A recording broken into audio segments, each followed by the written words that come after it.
Hoza miryango ivugira i Nairobi kuri metero 19:31 ku mirongo ya FM mu biyaga bigari no kuri internet kuri bbc.gahuza.com.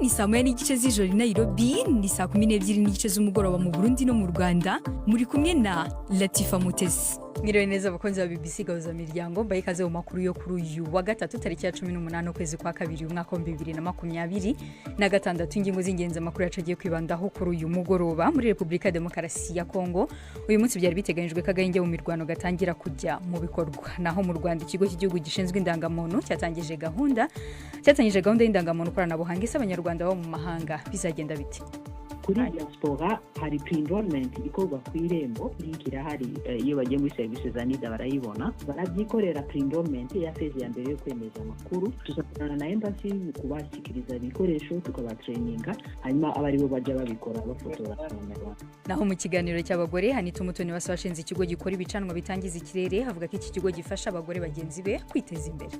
Rero bimwe mu bibazo batubwiraga bafite no guteka, kubona ibicanwa mu buryo bworoshye, ntabwo byari ibintu byoroshye. Navuga nti ese aba bantu nabufasha iki? Aho ngaho niho navugiye ntise natanga uwuhe musanzu. Andi makuru mu mikino rutayizamu wari yaravuga ko yabwiwe amagambo y'irondaruhu, ni mu gihe Bukayo Saka yongereye amasezerano amugira igihangange muri Arsenal. N'andi makuru menshi ntagucike. Gendi Yves Bucyana. Aya makuru ahagarariwe na Gildas Yomdemonde. Shansa, mbere yuko dutangira amakuru ku buryo burambuye n'ayahagezweho. Inshuro ya gatatu y'ibiganiro vy'amahoro hagati y'Uburusiya na Ukraine vyarangiye Geneve muri Suisse inyuma y'imisi ibiri biriko biraba. Ibiganiro vy'uyu munsi vyamaze amasaha abiri gusa. Wasirukiye Ukraine muri ivyo biganiro Rustem Umerov yavuze ko ivyo biganiro bisanzwe bihagariwe na Leta Zunze Ubumwe za Amerika byari bigoye, ariko ko ari intambwe zimwe zatewe. President Volodymyr Zelensky yavuze ko hakiri kutumvikana ku bijanye n'intara zafashe mu buseruko bwa Ukraine hamwe no kuri kazoza ku ruganda rwa nucleaire rwa Zaporizhia. Intumwa ya Amerika idasanzwe Steve Witkoff yavuze inyuma y'ibi biganiro. Ibibazo byinshi byasobanuwe mu gihe ibindi bigikenewe kuganirwaho mu buryo bwimbitse. Kwibanze mu gukemura ingingo z'ingenzi zikenewe kugira ngo turangize neza iyo gahunda. Umushikiranganje wa mbere w'Ubudagi Friedrich Merz yavuze ko ashobora kwemera ko abana babuzwa gukoresha imbuga ngurukana bumenyi. Ivyo bishitse mu gihe ibindi bihugu navyo biriko birarondera ingingo nk'izo. Ni inkuru y'umumenyesha makuru wacu Jessica Paka mwumva mu ijwi rya Gisele Begwa. Mu kiganiro cya politiki cyitwa Macho Excel, Friedrich Merz yagaragaje impungenge ku ngaruka zo gukoresha ibikoresho by'ikoranabuhanga ku bana. Uwo muyobozi wa guverinoma y'Ubudage yavuze ko nubwo asanzwe yitondera cyane igitekerezo cyo gushyiraho amabwiriza abuza ibintu bimwe na bimwe, urubyiruko rukwiye igihe cyo gukina, kwiga no kwibanda ku masomo. Hari ibitekerezo biri gutangwa byo gushyiraho amategeko agabanya gukoresha ibikoresho by'ikoranabuhanga aturutse ku ishyaka ry'abakonservatif rya CDU ndetse no kubafatanya bikorwa babo muri guverinoma ishyaka SPD rishingiye ku gitekerezo cya gisosiyaliste. Ibaye nyuma y'uko umwaka ushize Australia yabujije abafite munsi y'imyaka 16 gukoresha imbuga nkoranyambaga zikomeye, mu gihe n'ibindi bihugu byinshi by'i Burayi biri gutekereza ku ngamba nk'izo.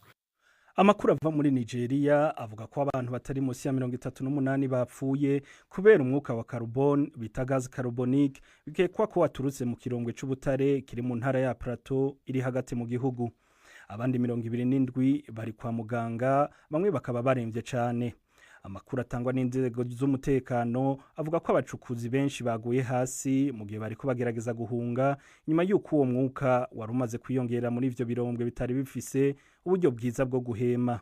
Ubu igipolisi cafashe mu minwe ikibanza ca Kaparin Zurak mu karere ka Bashar, mu gihe abatoza ariko bakora ibishoboka byose kugira bamenye catumye uwo mwuka wa carbone usohoka.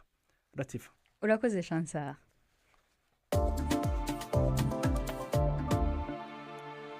Ayo makuru cyatangiye ku buryo burambuye icyemezo cy'amahoro cyashyizweho na Angola hagati ya Republika Demokarasi ya Kongo n'umutwe wa AFCM 23 cyari giteganyijwe gushyirwa mu bikorwa uyu munsi mu ntambara iri kuburiya mu burasirazuba bw'iki gihugu ngo rimaze igihe kirekire hari umuhuza hagati y'u Rwanda na Repubulika ya Demokarasi ya Kongo aho iri gusaba impande zombi kubahiriza ayo masezerano y'amahoro. n'inkuru ya Prime Ndikumagenge.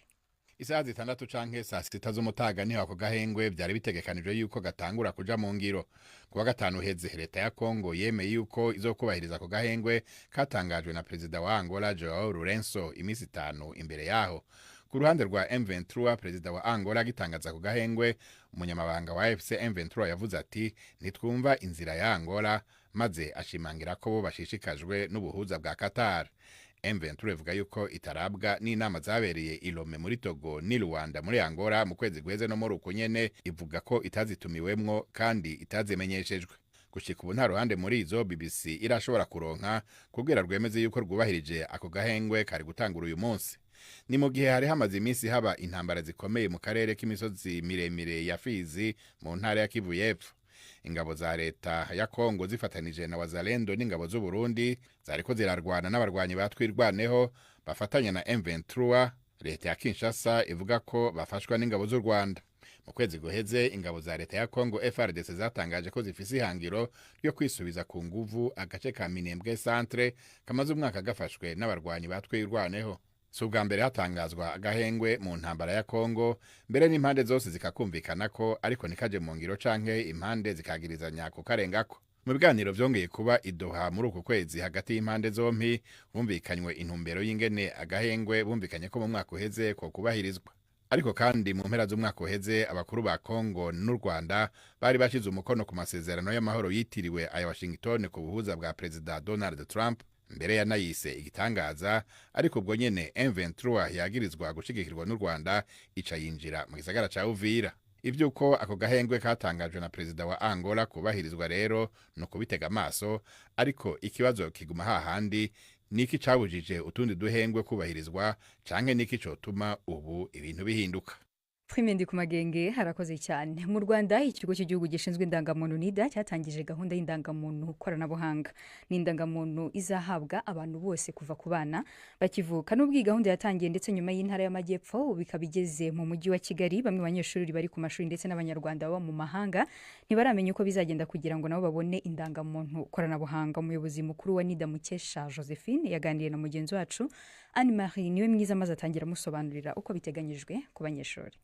Iyo akarere tugezemo harimo ikigo cy'ishuri tujyayo tubasanga ku ishuri. Iyo afite munsi y'imyaka 16 dukora pre-enrollment, ariko ntabwo dushobora gufata consent kuko umubyeyi we niwe ugomba kuyikora. Dutegereza igihe tugeze ku mubyeyi we ahari akabakora consent. So kuko aho ngaho ntabwo dushobora kumufotora tudafite consent y'umubyeyi. So bivuga ko nk'ahari yatwavuye sûrement tuzasubirayo, ariko ahenshi nko mu ma primaire yo tukorana n'ibigo by'amashuri, ababyeyi bakunda kuza nko muri weekend n'abana babo tukabakorera hamwe.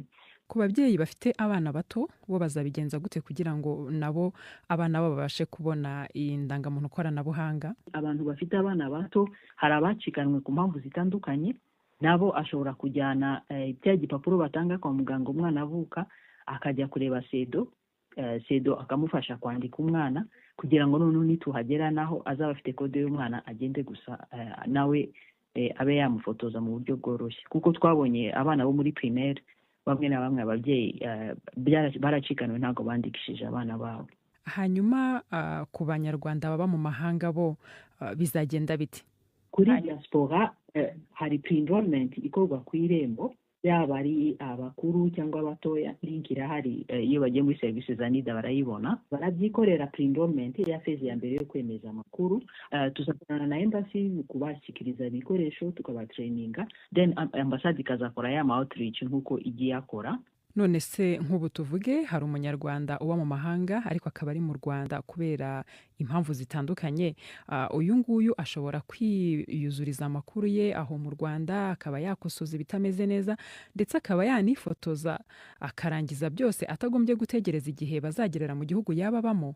Umudiaspora uri no we yaje no ku mpamvu zindi zitandukanye akaba ari mu Rwanda, hano kuri NIDA dufite desk aho dufotora abo muri diaspora, ariko urumva ntabwo ari bose. Ariko mu buryo buhoraho byo tuzekipa mu ambassade, hanyuma abari bo bajya babikora bafotora abanyarwanda. Ibyo ubwo bizatangira ryari? birasaba ko tubanza kubatraininga, urumva ni gahunda yo kuvuga ngo bazi no tubatraininge, then tubahe equipment, then bagende bakore gahunda yo kubafotora. Ni process igomba kubanza gukorwa. Kugeza ubu ngubu se aho mumaze gukorera mubona ubwitabire buhagaze buti? Tugeze kuri presque 1,700,000 tumaze gufotora. Gahunda tugenda tuzitangaza uturere n'imirenge. Muri Kigali twagiye mu yindi mirenge, ariko ya site yo ku mbuga hariya kuri City Walk hariya nyuma y'umujyi wa Kigali imbere ya Beka, yoyo irakomeza izageze ku cyumweru. So bivuga ngo umuntu wese uri mu mujyi ku mpamvu zitandukanye yajyayo, ikora kuva saa moya ikageza saa mbiri n'igice z'ijoro.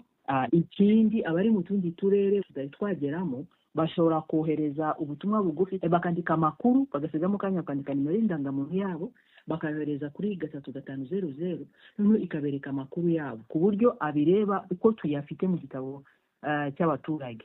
Niba hari ibyo akeneye gukosoza akaba yabikosoza mbere yuko tuhagera, kugira ngo nituhagera azagende gusa atanga amakuru ayemeza ahita yifotoza. Uwo yari umuyobozi mukuru wa NIDA Mukesha Josephine wasobanuraga uburyo abana bari ku mashuri ndetse n'abanyarwanda baba mu mahanga uburyo bizakorwamo kugira ngo nabo babone indangamuntu koranabuhanga. BBC gahuza miryango kuri Sanganiro mu Burundi ni kuri FM 89.7. Dukomeje n'aya makuru umuryango w'abibumbye uvuga ko utewe impungenge cyane n'ikoreshwa ry'indege zitajyamo abapilote za drone mu kwibasira uturere dutuwe n'impande zombi mu ntambara yo muri iki gihugu. Ibi bije nyuma y'igitero cyabaye kwa gatatu mu mujyi wa El Sanit mu burengerazuba bwa Kordofan, abasivili bishwe kandi bagakomereka. Umuhuzabikorwa w'umuryango w'abibumbye ushinzwe ibikorwa by'ubutabazi avuga ko ibitero biherutse gukorwa n'indege za drone byibasiye ibikorwa remezo by'abasivili bihitana abantu kandi bigatuma ikibazo cy'ubutabazi nacyo kiyongera. Ni inkuru ya Richard Kagowe tujye kumva mu ijwi rya Gildas Yondemondo. Ibitero by'amadrone bigenda byongerekana bigatuma intambara yo muri Sudani ihindura isura mu gihe ingwano hagati y'igisirikare cy'ico gihugu n'umuhari witwara gisirikare Rapid Support Forces zigenda zikara. Impande zombi bivugwa ko zashoboye kwironsa igitigiri gifadika c'amadrone harimo yaturuka muri Iran, muri Turukiya, mbere n'ayakorerwa mu Bushinwa. Mu ndwi iheze isoko, ishure ritoya n'ububiko bw'ibitoro byararashwe mu buraruko bwa Kordofan no mu burengero bwa Darfur hafi y'urubibe Sudan ihana na Chad. Ishirahamwe mpuzamakungu ONU rigabisha ko ukurasa ku bikorwa remezo bya gisivile bishobora kongereza ibyaha byo mu ntambara kubera bihungabanya imirimo y'abanyagihugu bikanabangamira kandi ibikorwa by'abagira neza. Ubu noneho reka tubajyane ahantu hitwa Matonge, ariko si Matonge muri Kinshasa, ni Matonge y'i Bruxelles mu Bubiligi. Abarundi, abanyarwanda cyangwa se abanyekongo bahatuye bavuga ko umuntu yaguterura akakujyanayo nta handi uciye ntumenye ko uri mu Bubiligi. Bamwe basigaye bitiyo quartier umutima wa Afrika i Bruxelles kuko hasanga imbaga y'abanyekongo, abarundi ndetse n'abanyarwanda bakorerayo imirimo igiye itandukanye. Mugenzi wacu Alain Majesté Barenga yatembereye mu mihanda y'iyo quartier maze aganira n'abahatuye hamwe n'abakunda kwagenda. Ndi hagati mu mujyi wa Bruxelles muri quartier ya Matonge izwi nk'ituyemwo abantu benshi abanyafrika bagwiriyemwe abava mu karere k'ibiyaga binini. Ni quartier yashinzwe mu myaka y'1950 n'abanyeshure bamuka muri Republika ya Demokarasi ya Kongo bari baje kwiga bayitiranije n'indi quartier y'Kinshasa ikunzwe kurangwamwo ibirori no gutamba Matonge. Matonge rero ryahavuriba ihuriro ry'abarundi, abanyarwanda n'abakongomani konyene n'amaduka menshi ngaha na y'abarundi, abanyarwanda n'abakongomani, eka mbere n'ibidandazwa cyane cyane bamwe bakura urudandazwa rw'ingenda usanga badandaza batembera. Urabadandaza byinshi mu byo batembereza ni biva muri Afrika, urabadandaza inyanya, urabadandaza irengarenga, isombe, ifu y'imyumbati, ubugari buhiye, ibiharage n'ibindi byinshi biva mu karere ka Afrika, aho byinshi baba babyanze mu mayira biragoye no kuronka aho unyura kuko abantu bari isinzi ubu baregura amasaha 28 kuri 28. Ni quartier umwe wese yisanga cyane cyane abanyafrika, aho n'abazungu bahagendera canke ababirigi canke abandi bantu baharugwa ku ntoki.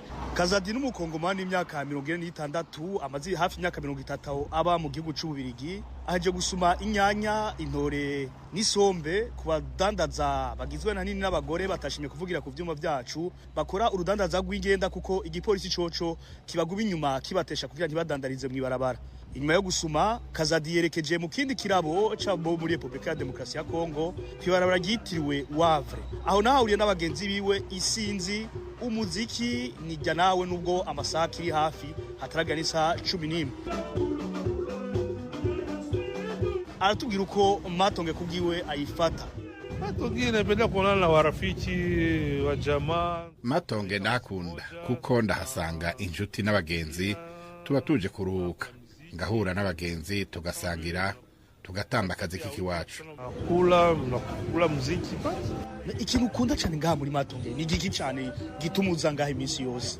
Kitu ambayo waka tunafuata Matonge, waka tunafuata kuna tuhasanga ibintu byinshi, uri inyama zokeje, uburobe, ururimi rwokeje, turayaga iby'iwacu tugatwenga mu ndimi zacu, n'ikiraro gihuza imico yacu ni muhira, tuyaga ataho tuvangiye, emwe no kurira nuko nyene turira mu rurimi rwacu, tugahana amakuru yacu, amakuru y'ubuzi bwacu, ni heza cyane. Aha n'agace k'iwacu twigaruriye kandi barabitwubahira, haratandukanye n'ahandi ntawamenya yuko ari mu Bubirigi, kuko n'abava kure ya Bruxelles niho duhurira. Mbali ya Bruxelles waka wanaonania pale Matonge mara nyingi. Kuba teri 130 gusa, hari ikindi kirabo c'abarundi n'abanyarwanda. Ndahasanze Calvis w'imyaka 56 avuye ku kazi aracambaye n'inkima, afise icupa mu ntoki, aratubwira kubwiwe Matonge uko ayisanga. Matonge ni nko mu bwiza kubazi Bujumbura canke Nyamirambo Kigali. Duhaje turaruhuka, ndayakanyama, ubugari, isombe, urabona umuziki n'ijya nawe. Turibagera yuko turi mu mahanga, byaraturyohera gose.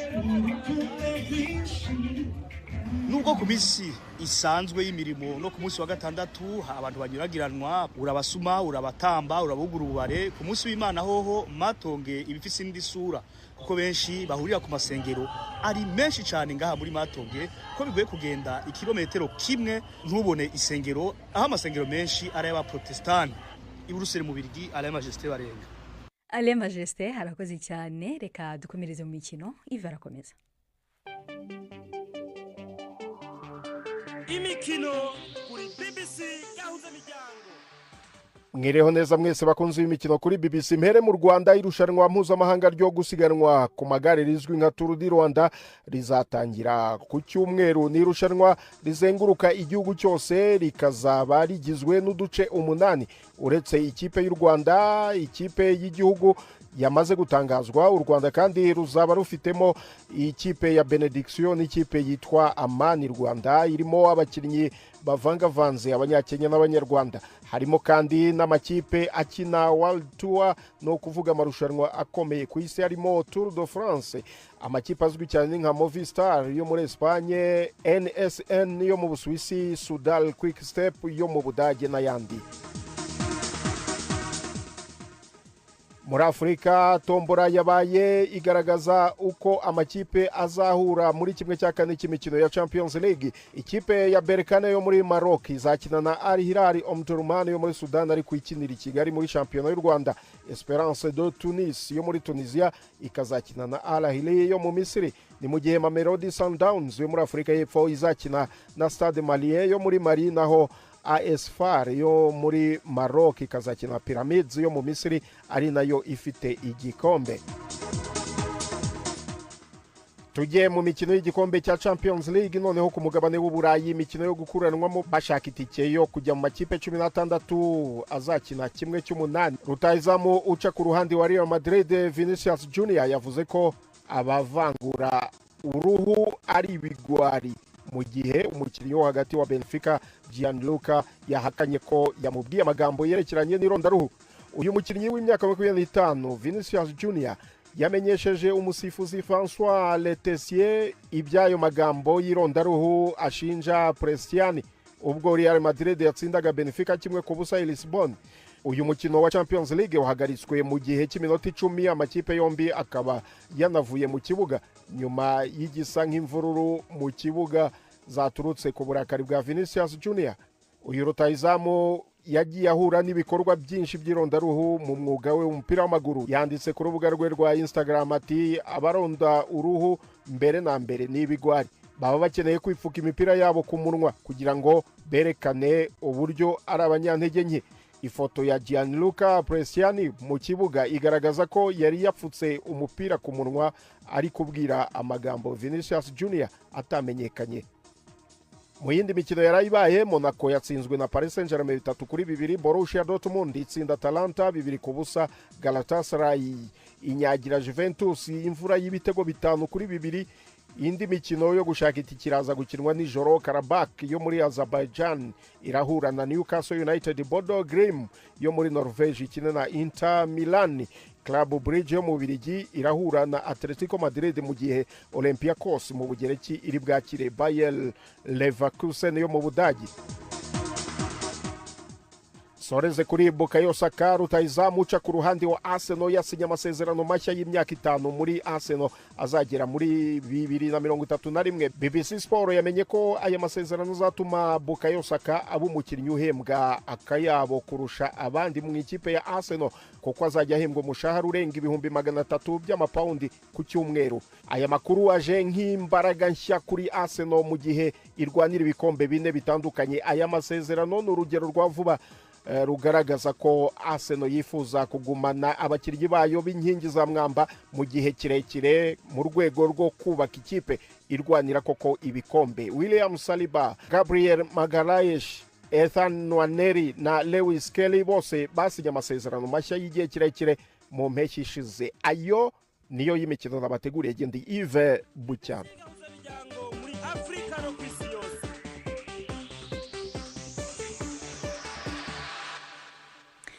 Dukomereje mu Burundi, Cishemere muri Cibitoke mu burengerazuba bushyira amajyaruguru y'u Burundi, ushinzwe ibibazo by'abari mu kaga mu muryango umwe bw'Uburayi aherutse gusura aho hantu. Hamwe mu hakiriye abanyekongo bahunze kuva mu mpera z'umwaka ushize ubwo abarwanyi ba 23 bafataga umujyi wa Uvira mbere bakaza kuvamo hashize iminsi mike. Hajab Lahib uri mu ruzinduko mu bihugu byo mu karere yageze mu Burundi avuye Kinshasa muri Republika ya Demokarasi ya Kongo, ubeje azakomeza urugendo i Kigali mu Rwanda. U Burundi buri mu bihugu byakiriye impunzi nyinshi z'abanyekongo ko mu minsi mike hamaze kugera abarenga 90,000 uretse ko hari n'abandi bari barahahungiye mbere. Ku murongo wa telefone turi kumwe na mugenzi wacu Patrick Waso uri Icishemere. Patrick, wiriwe neza? Allo?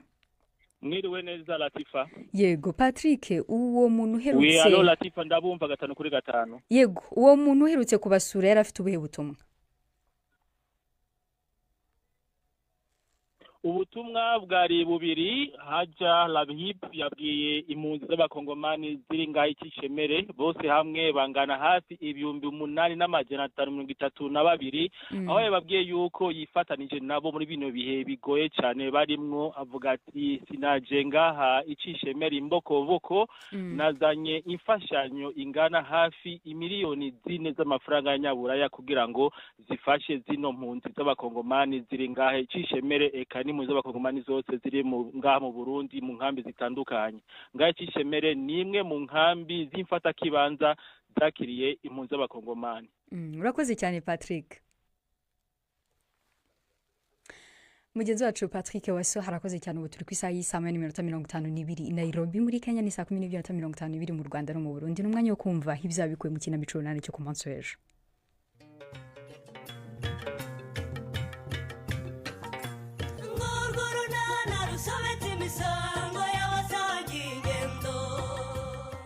Mu kiganiro runana cyo kuri wa kane twabateguriye ibintu byose birajagaraye niko mwabana nabasize ku rugo ngo musigare mukora ibi bintu.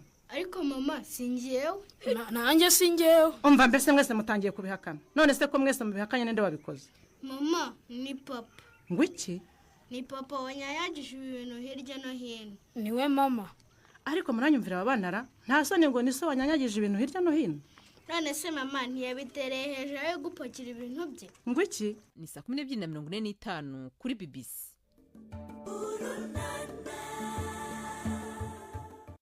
Mu kiganiro cy'abagore twabateguriye kuri uyu mugoroba mugenzi wacu Yvette Kabatesi yaganiriye na Anita Umutoni washinze ikigo Eco Green Solutions gikora ibicanwa bitangiza ikirere, akaba ari ikigo gikorera i Gasave mu murenge wa Nduba mu karere ka Gasabo.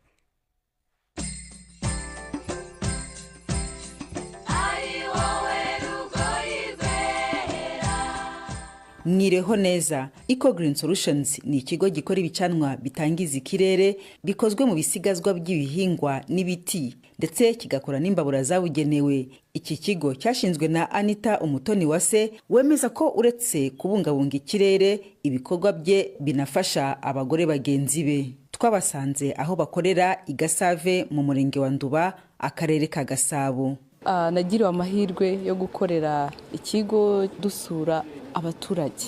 Rero bimwe mu bibazo batubwiraga bafite no guteka, kubona ibicanwa mu buryo bworoshye, ntabwo byari ibintu byoroshye. Rero aho ngaho niho nakuye igitekerezo, ndavuga nti ese aba bantu nabafasha iki, cyane cyane noneho nk'umukobwa, umwana w'umukobwa, nanjye narabibonaga aho nakuriye. Rimwe na rimwe imvura yagwa abantu kubona ibicanwa bikaba ari ibibazo, ariho havamo gutema amashyamba, kandi murabizi ko bitemewe, ishyamba niryo riduhereza umwuka mwiza wo guhumeka. Nanone hakaza n'ikindi kibazo kitoroshye kandi gikomeye cyane kiva mu ndwara z'ubuhumekero. Rimwe na rimwe ugasanga abadamu n'abana b'abakobwa nibo bahura n'ibyo bibazo. Rero aho ngaho niho navugiye ntise natanga uwuhe musanzu. None ngize Imana nsanga n'u Rwanda ni ibintu ishyize imbere, ndavuga nti rero reka ahangaha hariho mpera. Nuko igitekerezo cyaje. Ibicanwa cyangwa amakara iki kigo gikora birimo ubwoko bubiri nk'uko Anita abisobanura. Ubu ni ubwoko bubiri bw'amakara dukora. Ubu ngubu ni ubwa mbere dukora mu bisigazwa by'ibiti. Ubu ni ubwoko bwa kabiri bukorwa mu bisigazwa by'umuceri ndetse n'ibishishwa by'ikawa. Umuntu ashize wenda nko mu mafaranga mwatugenekereza ibiro 10 by'aya makara agura 3,500, kandi ushobora kuyakoresha byibura ibyumweru 3. Mu gihe umufuka w'amakara usanzwe turi kugura ku 14 cyangwa se 16 bitewe nawo uguriye, kandi usanga byibura mu byumweru 2 cyangwa se icyumweru kimwe umufuka w'amakara urangiye. Se nawe ugenekereje mu mibare nawe urabyumva. Liliane Nyirahakizimana ni umwe mu bakozi b'uruganda Eco Green, ariko anakoresha aya makara. Kuva izi mbabura twatangira kuzikora, ibintu bya gazi twarabihagaritse, dukoresha imbabura za pellet cyane ko wenda wasanga rimwe na rimwe dukoresha n'amakara, ariko ibyo twarabihagaritse, ubu dukoresha pellet. Ku kwezi washoboraga gukoresha gazi yangahe, ubu ukoresha ibicanwa byangahe by'ibipareti? Gazi yashoboraga gufata nko mu 20,000, ariko ubu ngubu ushobora gukoresha umufuka umwe wa pellet ibiro 20, kandi ubuhagaze amafaranga make nk'ibihumbi 7. Bitugabanyiriza ibintu by'ibiciro biri hejuru guhendwa. Ikigo Eco Green Solutions kandi gikora n'imbabura z'ubwoko 7 zitekeshwaho aya makara ya parete. Abagore nabo ngo ntibasizwe inyuma muri iki gikorwa. Nashyizeho uburyo bwo kwigisha abadamu bifuza kwimakaza guteza imbere ibicanwa bitangiza ikirere. Urumva abagore nibo mitwe yo guteka, niko nabyita. Ugura abakozi muri 69, 40 n'abadamu. Muri uruganda tuharanira kubateza imbere, yaba ari mu kugira icyo bajyana mu rugo, imifuka yabo, ariko nanone izi mbabura bazitunge, bamenye se twazikoza, ariko nanone reka tuzikoreshe mu ngo zacu.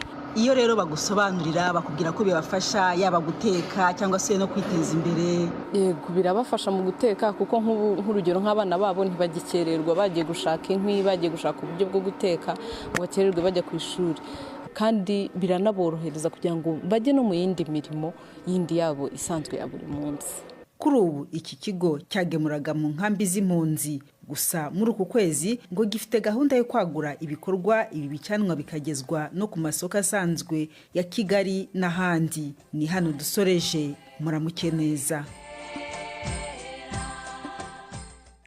Ikiganiro cy'abagore nicyo kitugejeje ku musozo w'amakuru twabateguriye kuri uyu mugoroba. Gusa mbere yo gusoza, reka tubibutse ingingo z'ingenzi amakuru yacu yari yibanzeho. Twababwiye ko muri Repubulika ya Demokarasi ya Kongo uyu munsi byari biteganyijwe ko agahenge mu mirwano gatangira kujya mu bikorwa. Mu Rwanda twababwiye ko ikigo cy'igihugu gishinzwe indangamuntu cyatangije gahunda y'indangamuntu koranabuhanga. Naho mu kiganiro cy'abagore, Anita Umutoni washinze ikigo gikora ibicanwa bitangiza ikirere, yavuze uburyo iki kigo gifasha abagore bagenzi be. Twabibutsa kandi ko mushobora no kudukurikira ku mbuga nkoranyambaga zacu zigiye zitandukanye, Facebook, na X BBC Gahuza Miryango ndetse na website yacu BBC Gahuza akadomo.com kuko haba hariho inkuru nyinshi zigiye zitandukanye. Ku nkuru twari dufiteho uyu munsi kwa gatatu tariki ya 18 ushobora kuba wibaza uburyo ushobora kuba waba inshuti nziza mugenzi wawe, inshuti idashobora kuba yabwira nawe mugenzi wawe cyangwa se uburyo wabana na mugenzi wawe. Hano dufiteho inkuru ivuga inama 5 zoroshye zagufasha kwirinda kuba iyo nshuti mbi. Dufiteho n'izindi nkuru zigiye zitandukanye aho imbuga nkwaniro zahagaritswe muri Gabo kubera ugukwiragiza ibinyoma. Nari kumwe nanjye Latifa Mutesi, mukomeze mugire ibihe byiza.